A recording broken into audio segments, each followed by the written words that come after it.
Olá, primeiro período, tudo bom? Então, estamos iniciando o segundo bimestre.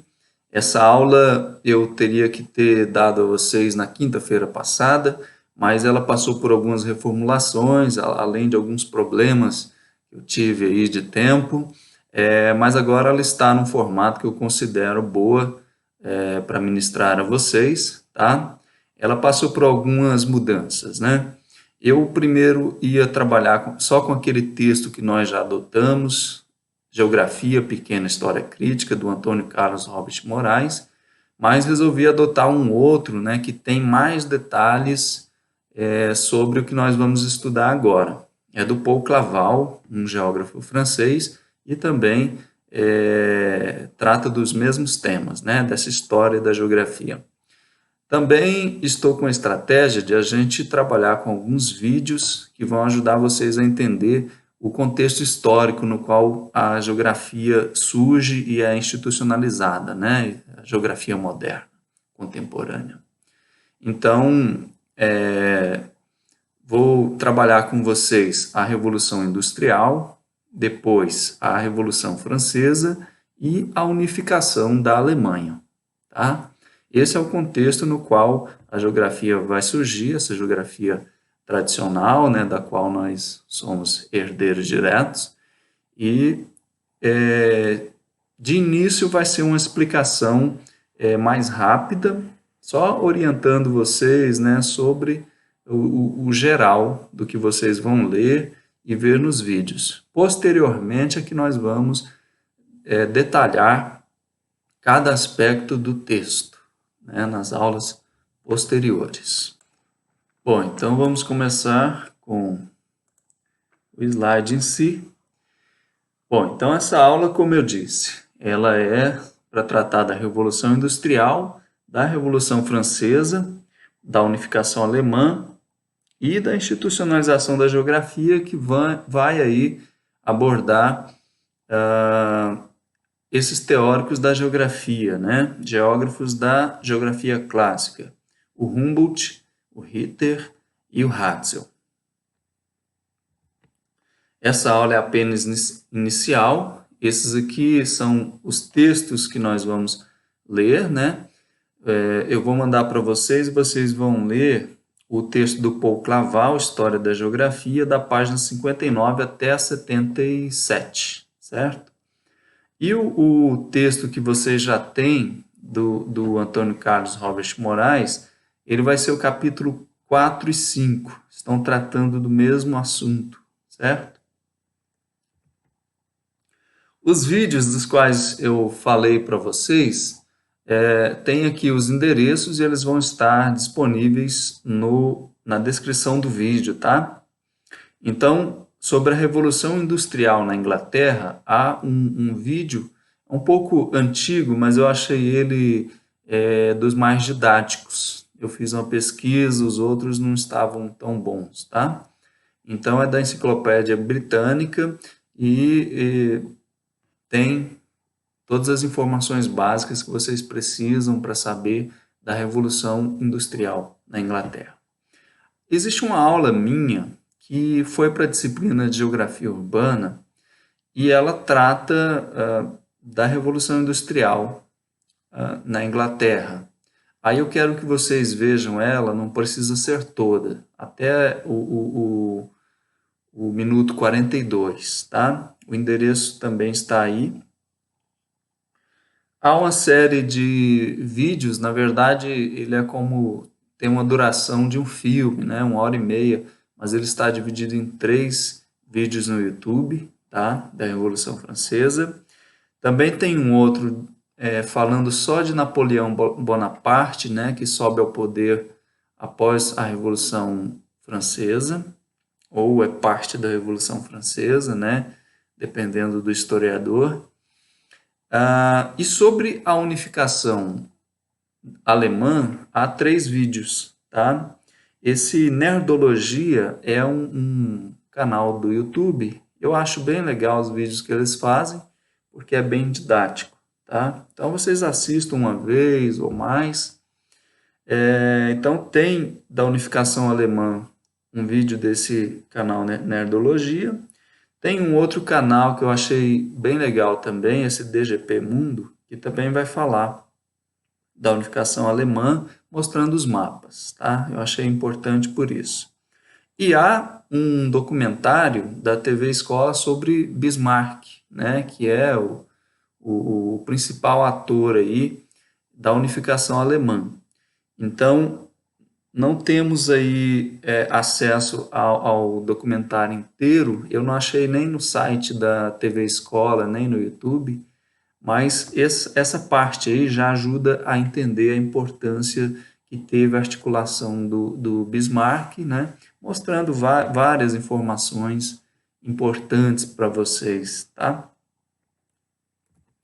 Bom, então quando se fala, né, do contexto histórico do século XVIII e XIX na Europa e que vai influenciar na geografia tradicional, nós temos aí esses eventos, né? A Revolução Industrial, ela ocorre aí entre 1760 até por volta de 1820 ou 1840, tá? Isso aí depende do historiador, mas é esse o período de gestação daquelas mudanças que vão levar a um novo padrão da produção, né? Do ponto de vista técnico, a produção ela vai se modificar bastante. Vai passar a contar com máquinas, né? E isso se avoluma de uma forma que muda a configuração do mundo, né? E mesmo o poderio dos países, né? Porque aqueles países que vão se enriquecer mais com a industrialização, eles vão passar a ter um poder geopolítico muito maior no mundo, né? A Revolução Francesa, ela está aí ocorrendo mais ou menos no mesmo tempo, né? Então há tudo a ver, né? Você não pode analisar a Revolução Francesa sem ter em conta que a Revolução Industrial está ocorrendo, né? E que a Europa, em maior ou menor medida, os países estão se industrializando, né? Então isso é importante ter ideia, né, de quais países estão se industrializando mais cedo que outros, tá? A Confederação Germânica, ela ocorre por conta das guerras napoleônicas, né? Ela vai findar o Sacro Império Germânico e vai dar início a uma nova configuração que é a Confederação Germânica, né? Eu vou falar um pouco depois dela. E a unificação alemã, ela vai ocorrer mais tarde, né? Por volta de 1870, tá? E aí, eu coloquei aqui abaixo nesse slide os trabalhos de Humboldt e de Ritter, eles vão estar aí ocorrendo mais ou menos nessa mesma época, né? Então tem tudo a ver o que está acontecendo na história europeia, né? Das guerras, da industrialização, com a criação das universidades, das cátedras de geografia e com o apoio, né, que os estados, que os governos vão dar a esses pesquisadores aí, né, que vão acabar por formular uma nova ciência chamada geografia, né, e que vai ter o seu espaço no mundo, ser reconhecido, né, adentrar a universidade e iniciar esse processo que chega até nós hoje. Bom, vocês vão ver no documentário, né, mas eu vou falar um pouquinho para vocês aqui. Considera-se que o Teilhard Gene ele foi o início dessa mudança no padrão técnico produtivo na Inglaterra, né? Então começa nessa máquina, ela vai deixar de ser manual e vai passar a ser uma máquina ainda bem rudimentar, mas que alavancou bastante, né, o processo produtivo, passou a produzir mais em menos tempo. E depois desse tear vem vários outros, né? A aula que eu dou de geografia urbana, que eu uso um texto do Engels para tratar disso, eu estou falando um pouco mais sobre, tá? E o documentário também da Enciclopédia Britânica fala bastante. Aqui é uma pintura do Pickering. Ele está representando a Manchester, que é a cidade que mais se industrializa na Inglaterra. Ele está retratando ela aí em 1834, e o interessante dessa pintura é que ele mostra diversos estágios de mudança, né, desse espaço que é uma cidade que está se tornando cada vez maior, né? Nós podemos ver ali num primeiro plano uma vida ainda rural, né? Então tem o pastor de animais, tem os lavradores da terra, né? Depois nós temos um aspecto de uma cidadezinha pequena, né? Aí mais ou menos a visão do meio. E mais ao fundo nós temos uma grande cidade já com chaminés, né, das fábricas. Então ele está tentando retratar essa mudança pela qual a Inglaterra está passando. E é isso que nós temos então aí com a consolidação da Revolução Industrial na Inglaterra. Então, ocorre essa mudança no padrão técnico da produção. Os teares levam ao desenvolvimento de uma indústria do algodão, mas não para aí na indústria do algodão, né? Na verdade, a Inglaterra ela vai se tornar um país que vai se destacar bastante na produção de tecidos em geral. Então, a indústria de lã ela vai se despontar assim que conseguem fazer uma máquina para fiar e tecer a lã, e depois outros, né, como a indústria do linho, a indústria da seda, né? O que dá base a esse desenvolvimento também, além do próprio maquinário de tecer, é a força motriz que eles utilizam, né? Então, o desenvolvimento da siderurgia, né, do ferro, mais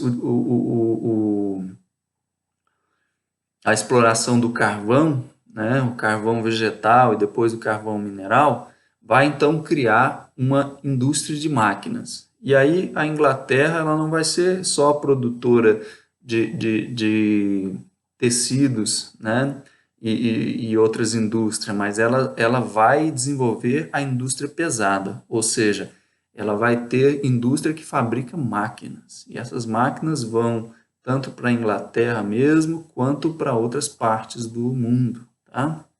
Tornando a Inglaterra aí uma potência mundial, né? E reforçando o império que o Reino Unido já tinha no mundo. Ao passo disso, também as ferrovias, hidrovias, o telégrafo, todos vão ser desenvolvidos aí nessa época também.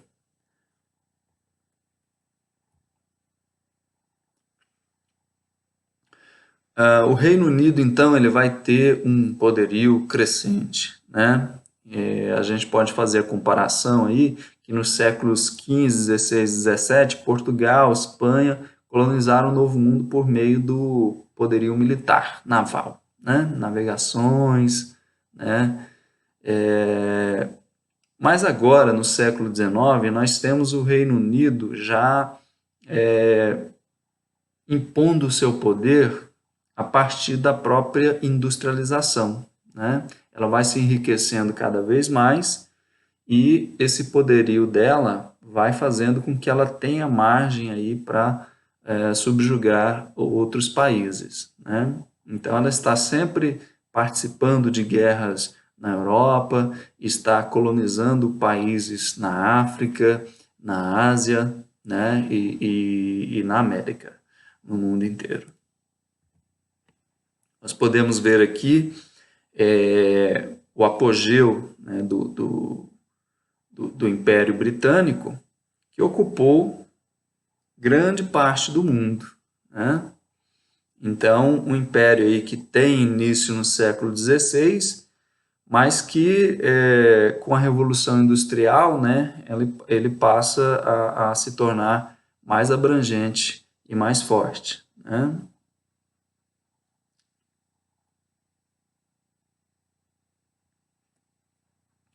A Revolução Francesa, ela então está ocorrendo aí ao mesmo momento que o mundo está se industrializando. É importante ressaltar que surge aí um novo ator social que é a burguesia, né? A burguesia são aquelas pessoas que estão cuidando da produção e da venda de produtos, né? Porque antes a produção, numa realidade feudal, ela era para o alto consumo. A partir de quando a indústria vai fazer parte aí da vida dos países, então nós temos uma urbanização, né? A população começa a sair do campo, porque o campo também está se mecanizando e essa população aflui para as cidades, é o mesmo processo que ocorre no Brasil, aí no século XX, né?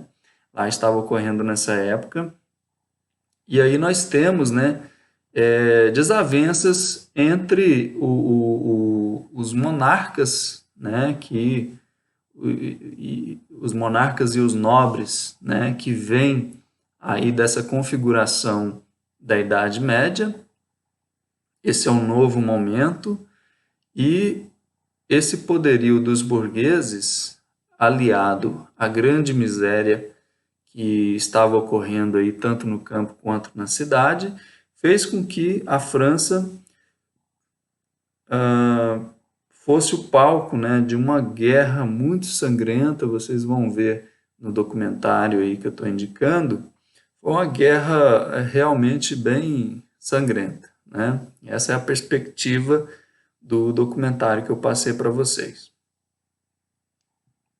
Esse quadro aqui está representando aí então a Revolução Francesa, né? E o nome do quadro é Liberdade Guiando o Povo. Ele é de 1830, do Eugène Delacroix, e representa aí, né, essa deusa chamada Liberdade, né, que está apoiando então os revolucionários, né? Está do lado daqueles que estão vencendo, né?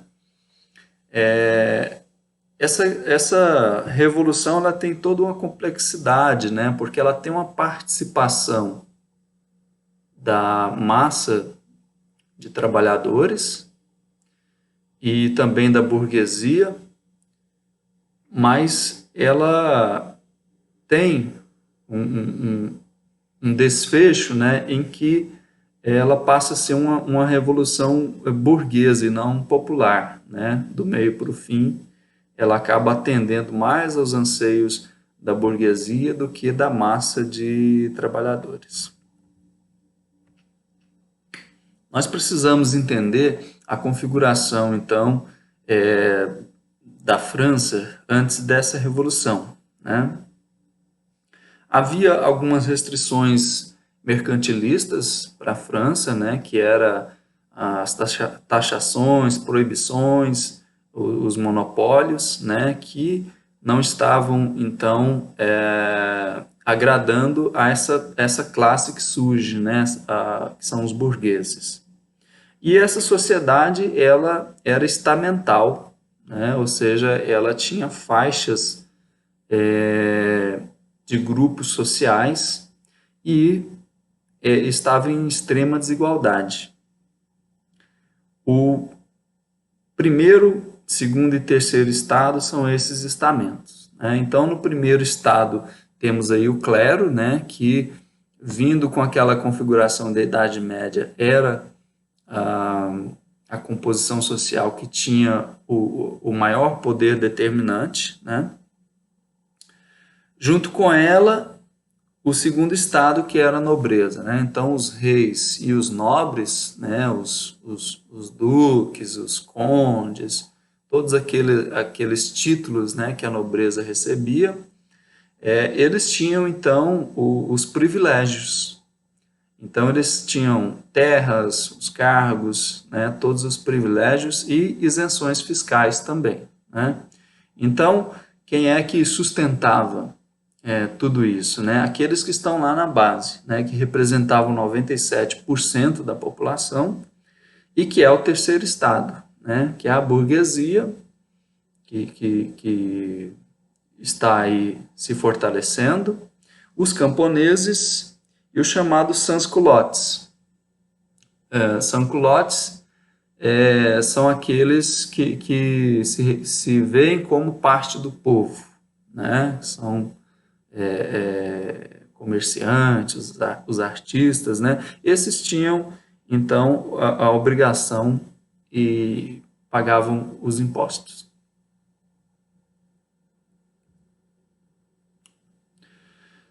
Bom, então, os motivos que levam à Revolução Francesa. Há uma crise social que é essa desigualdade aí numa sociedade de estamentos, né? Como eu expliquei. E, em segundo lugar, uma crise financeira, né, porque os gastos estavam elevadíssimos e as receitas eram muito poucas, né, então havia uma crise de gestão muito grande, né, que estava evidente para toda a população, né, a população passando fome, ao mesmo tempo a realeza, a nobreza vivendo uma opulência que não tinha nada a ver com a situação do país, né, e uma crise de abastecimento, né? Naquele momento havia uma grande fome na França, né? E também uma crise política, né? O absolutismo ele passou a ser visto com outros olhos a partir das ideias do iluminismo, né? Porque o século XIX ele foi um momento de grande. O século XVIII, né, e o XIX, eles foram um momento de grande desenvolvimento das ideias iluministas, né, que eram baseadas no pensamento racional, né, crítico. Então, já não era aceito por todos, né, aquela estrutura em que o clero e a nobreza tinham todo o poder, né? Então, o pensamento livre, né, a ciência, ela estava se desenvolvendo, né? Assim como a industrialização vai se alavancando, também esse modo de pensar científico, né, desprendido de toda aquela religiosidade que havia na Idade Média, ele vai então de encontro a essa estrutura de poder da Europa, né? Bom, eu devia ter colocado esse slide aqui antes, né? Então, o iluminismo, o que é que forma ele, né?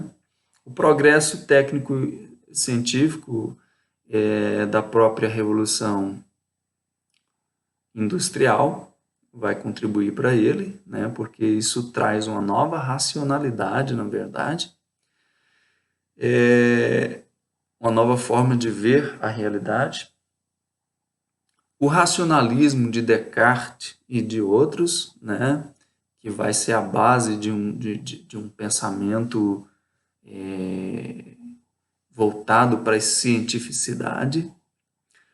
Outra coisa é o exemplo que a França tem do parlamentarismo inglês, né, que já havia rompido com aquela estrutura de poder da Idade Média e criado, né, uma forma de que a composição social ela era ouvida de alguma forma, né, que era nas câmaras do seu parlamento, né?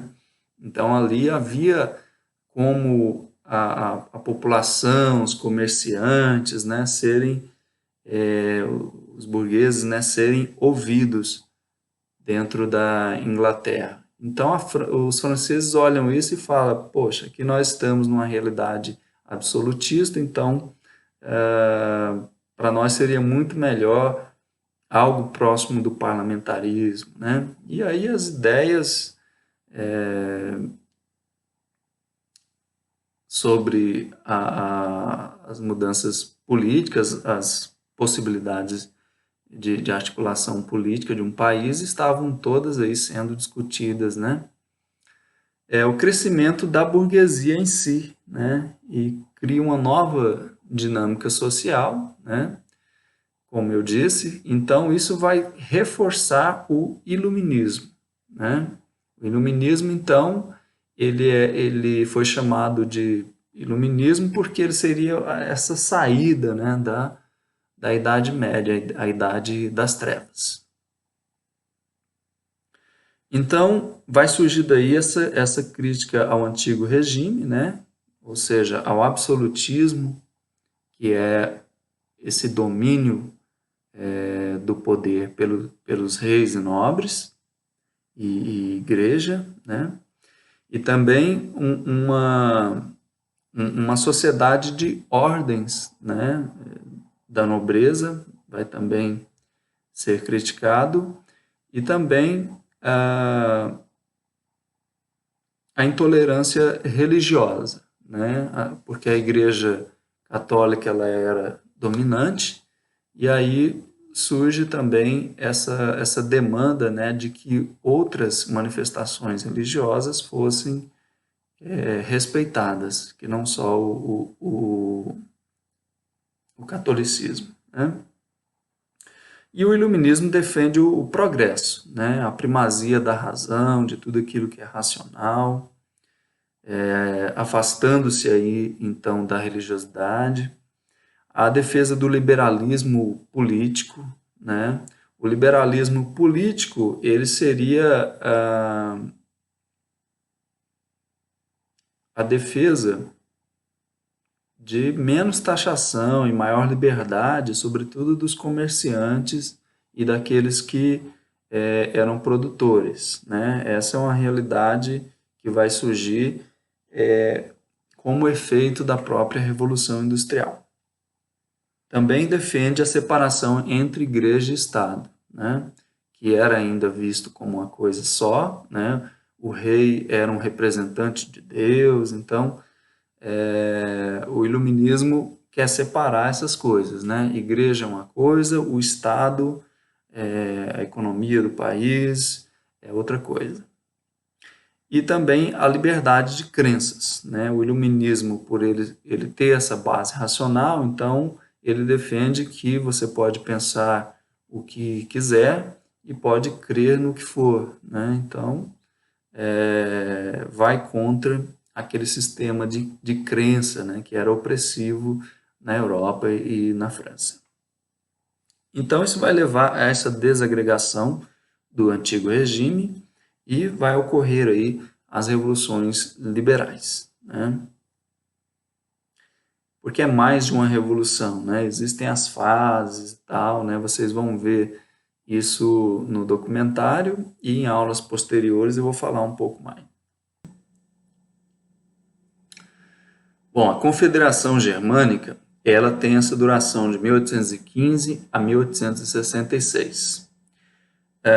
Ela vai substituir o Sacro Império Romano Germânico, que vai ser dissolvido em 1806 pelas invasões napoleônicas, né? Então, Napoleão, ele surge após a Revolução Francesa e ele vai tentar criar um império, né? E vai entrar em guerra aí com a Áustria, a Prússia, a Inglaterra, né? O Reino Unido. Então, isso vai levar a uma transformação aí na configuração espacial desses reinos, né? Então, a Confederação Germânica ela foi uma associação política e econômica, né, econômica sobretudo a partir de 1834, e ela tinha hegemonia austríaca, né? Estava reunido aí os principais territórios que falavam a língua alemã e que, portanto, tinham, né, traços culturais aproximados, né? Então, vocês podem ver pelo mapa que o Império Austríaco não era toda parte dele que participava da Confederação Germânica, né? Em mais amarelinho aí é esse Império Austríaco. Só parte dele foi participar dessa Confederação Germânica. Então, isso mostra algo que é importante para nós, porque apesar de se configurar, né, como um império, né, essa configuração política e espacial desse momento aí, ela é uma transformação ainda da realidade feudal, né, em que existiam os feudos, né, maiores ou menores, e que eram governados, né, por duques, né, por nobres, e que eram como se fossem reinos, né? Então, são pequenos reinos, né, do tamanho aí de municípios que nós temos hoje, eles eram considerados soberanos, né? Então, eles participavam ou não de uma associação maior, né? Nesse caso aí, há um limite aí dessa confederação, mas mesmo dentro dela havia aí aqueles que estavam mais a fim de participar dessa confederação e outros que estavam menos, né? Bom, e a unificação alemã ela vai ocorrer então em 1871, depois de uma guerra entre a Prússia e a França, né? O Reino da Prússia e a França. Vai ser liderado então pelo rei Guilherme I e por um ator muito importante aí que está no documentário que eu indiquei, que é o primeiro-ministro Otto von Bismarck. Tá? Então, ao lado da unificação italiana, essa unificação da Alemanha é uma das mais tardias da Europa, né? Então, essa configuração do mapa aí é a que nós temos, né, em 1871. É a partir daí, então, que a Alemanha vai se comportar como um país moderno, né, uma nação moderna aí na Europa. E é onde, então, por volta desse momento aí de unificação mesmo, que vão surgir geógrafos muito importantes, né? Inclusive Hatzel é um desses que luta na própria guerra, né, franco-prussiana. Bom, então agora eu vou passar a explicar outras coisas que estão aí, né, no arcabouço teórico desse momento aí, né? Essas são as influências científicas que nós temos aí no século XVIII e XIX, né? Nós temos o racionalismo como uma base importante, né, para a ciência dessa época, né? O racionalismo ele vem dizer que a realidade é apreendida pelo raciocínio, que é uma operação mental, que é discursivo e lógico também, né? Então, o racionalismo é dizer que o nosso cérebro, o nosso intelecto, a nossa capacidade de se expressar com as ideias, né, por meio de texto, da fala, de números, né, de estudos, ele é o que vai levar a humanidade a evoluir, né? Temos aí também o idealismo, né, que tem uma base aí transcendental, né, de pensamento, que mais ou menos vai crer na existência de uma entidade aproximada de Deus, que vai organizar as coisas, né? Então, em relação à consciência, a consciência existe antes, né, do humano e é a pré-condição da existência material, né? Então, é uma discussão aí que envolve a articulação divina para que a realidade exista, né?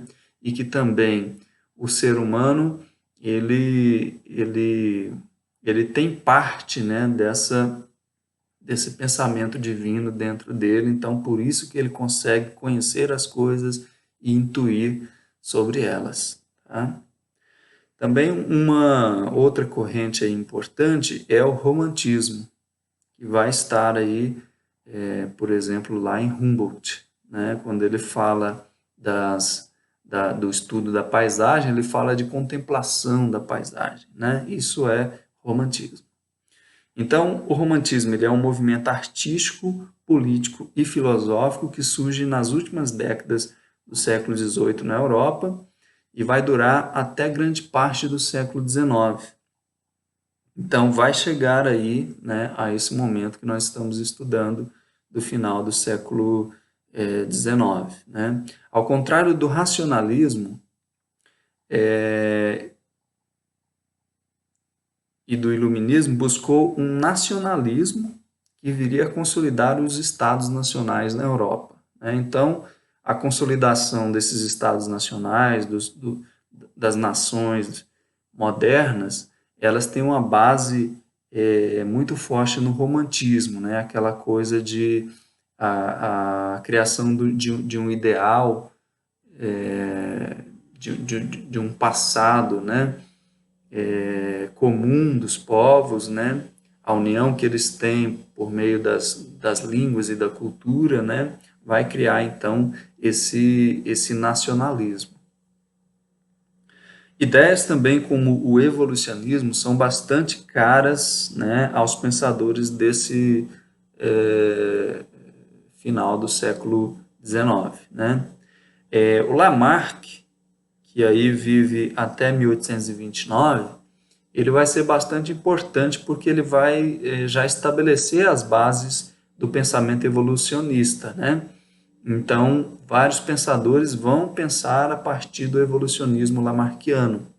E depois, logo em sequência, nós temos Darwin, né? Que aí vai morrer lá em 1882 e antes disso ele já vai influenciar, né, com a sua teoria da evolução das espécies, né? Então, por exemplo, Lamarck vai influenciar Humboldt, porque ele tem uma base evolucionista, né? E já Darwin, mais tarde, vai influenciar Ratzel, que também é darwinista, né? Como eu vou explicar melhor para vocês depois. Bom, um outro ponto importante que nós devemos aí notar, pela importância que existe para a geografia crítica, que hoje é a corrente mais forte que nós temos no Brasil e no mundo, são os pensadores Friedrich Engels e Karl Marx, tá? Porque eles também estão aí trabalhando nesse mesmo momento, né, de configuração estabelecimento da geografia, e eles têm uma outra base, né, que não é nenhuma daquelas que eu mostrei para vocês antes, né? Eles vão ser anti-idealistas, né? E Marx vai criar uma teoria filosófica e econômica totalmente nova, né? E que vai ser adaptada à análise do social, né? Então, a geografia, não nessa época aí, mas posteriormente, né? A partir da década de 50 do século 20, nós vamos ter uma grande influência aí das ideias marxistas, né? Das ideias de Marx e do marxismo, né? Da tradição marxista, influenciando então a renovação da geografia. Bom, então temos aí Humboldt, né, que vamos estudar. Então descrevi ele aí como um viajante e viciado em trabalho. Ele então era o Barão de Humboldt. Vem de uma família nobre, né, então pertence a essa nobreza prussiana. E ele vai fazer muitas viagens, viaja por vários locais da América, né? Quase veio ao Brasil, né? Chegou ao Peru, foi ao México, Estados Unidos, né? Existem os documentários sobre Humboldt, que eu não coloquei naquela descrição lá, porque eu já passei para vocês antes, né? Mas é bom vocês olharem também, tá? Então ele é um naturalista que vai se desenvolvendo como geógrafo, né? Porque ele tem essa ambição de desenvolver uma ciência que estude toda a crosta terrestre, né? Então, as características principais de Humboldt, né? Ele é um idealista, dá para a gente enxergar esse idealismo, dá para enxergar ele como um romântico também, né? As viagens vão ser muito importantes e ele tem uma complexidade teórica, né?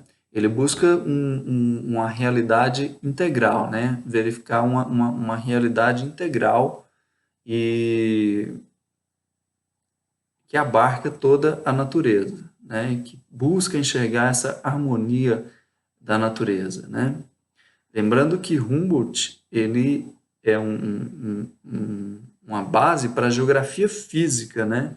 Ele não estava tão interessado na dinâmica social, né? Na dinâmica humana. Ele estava muito mais interessado no ambiente natural. O procedimento científico é um método comparativo, né? Comparar um espaço, uma realidade com outro, né? E uma perspectiva histórica, né? Também evolutiva, tá? Então a natureza para ele está em um movimento evolutivo. Ele foca então no ambiente natural, como eu disse, né? Tem uma preocupação social, principalmente os primeiros estudos, né? Quando ele estuda lá, faz um estudo regional sobre o México, né? Mas depois ele se liga mais a esse estudo do natural, tá? Ele faz as descrições das paisagens, né? Trabalha bastante com a descrição, ele vai aos campos e faz descrições muito detalhadas.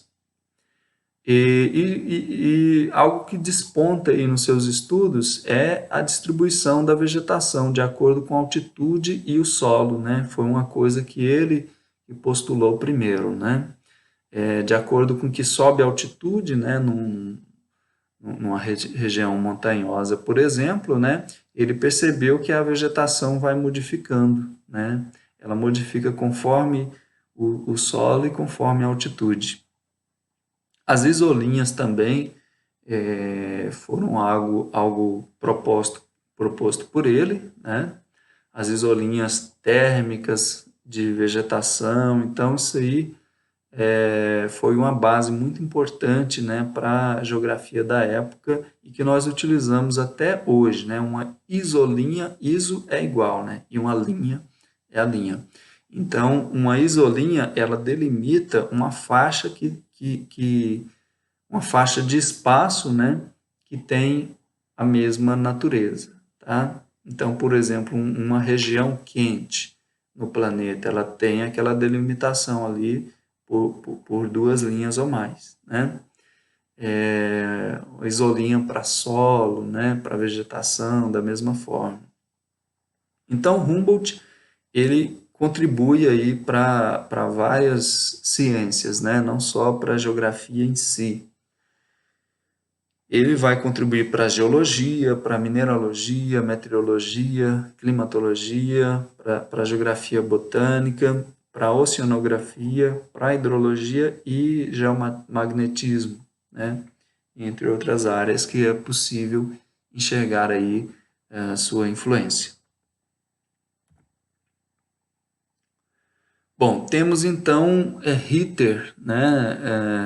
É uma figura aí um pouco menos importante que Humboldt, mas que é considerado um dos pais da geografia, né? Porque ele vai se dedicar ao desenvolvimento, à sistematização do que seria a geografia humana. Então, ele assenta alicerces, né, para aquilo que outros que vêm depois dele vão, então, terminar esse trabalho, né, de sistematizar uma geografia de cunho mais humano, né?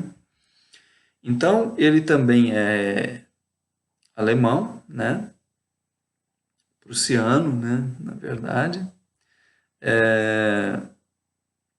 Não era de família rica, né, ao contrário de Humboldt. E ele tinha, a ligação que ele tinha com a nobreza é que ele era tutor dos filhos de nobres, né, no início da carreira dele. Depois ele vai se despontando aí como cientista e acaba alcançando o trabalho universitário, né? Vai ocupar aí cátedras de geografia. Então ele tem essa visão antropocêntrica, né? Ou seja, ele analisa o espaço a partir do homem, né? Da sociedade, e é esse considerado o primeiro sistematizador dessa geografia humana. Bom, nós temos então Ratzel, né, como o fundador da geografia política. Ele vai ser importante para a continuidade do trabalho de Ritter, né? Mas ele vai se destacar, sobretudo, né, pelo desenvolvimento da geografia política, né? Então ele tem aí uma trajetória que vem depois de Humboldt e Ritter, que são contemporâneos, né? A vida dele já vem depois, né? Que vai coincidir com aquela guerra franco-prussiana, da qual nós falamos, né? Ele participou como militar na guerra franco-prussiana, né? Então, depois dessa experiência dele como militar, ele vai se dedicar aí àquela situação geopolítica que existia na Europa. Então, ele vai criar conceitos, né, como o de espaço vital, que é o mais importante, né, que vai ser baseado no evolucionismo darwiniano, né? O espaço vital seria o espaço necessário para que uma nação que está se desenvolvendo, que está se fortalecendo, né? E com quantitativo populacional aumentando, né? E tendo mais poder militar, né? Se industrializando, um país como esse, ele teria meio que o direito, né, de ocupar um espaço maior, né, porque o espaço para ele está pouco, então ele tende a se expandir. É o chamado espaço vital de uma nação. Ele ocupou cátedras de geografia a partir de 1876, né, aí com 30 e poucos anos, tá? 32, né? Então, é uma figura que a gente vai também estudar nesses textos aí, tá bom? Bom, então assim nós chegamos ao fim dessa breve aula, que não trouxe tantos detalhes, né, mas que é aí uma abertura de bimestre para que a gente veja esses documentários e leia os textos, tá? E aí depois é que eu vou passar, então, as atividades relacionadas aí a esse conteúdo, tá bom? Então, até mais. A gente se vê aí. Eu acredito que se na próxima semana eu não enviar uma aula para vocês, eu envio na outra, tá? Ainda vou calcular aí se é necessário uma aula na próxima semana, tá ok?